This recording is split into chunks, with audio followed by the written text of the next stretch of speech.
Need more email subscribers? A squeeze page is one of the simplest ways to collect leads.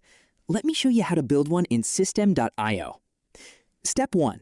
Go to your funnel and create a new page, or select an existing opt-in page template that has a clean, distraction-free layout. Step 2. Edit the headline so it highlights a specific benefit, like Get My Free Funnel Checklist or Learn to Build Funnels Faster. Step 3. Remove extra navigation links and unnecessary sections.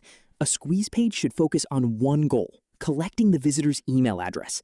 Leave only the essential elements: headline, brief description, email field, and call to action button. Step 4.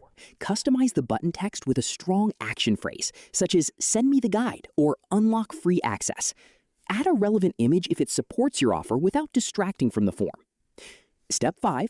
Save the page, preview it on desktop and mobile, and test the form yourself. With a focused squeeze page, you'll be in a better position to convert visitors into subscribers. If you're ready to start building your own funnels, check out the first link in the description to explore System.io.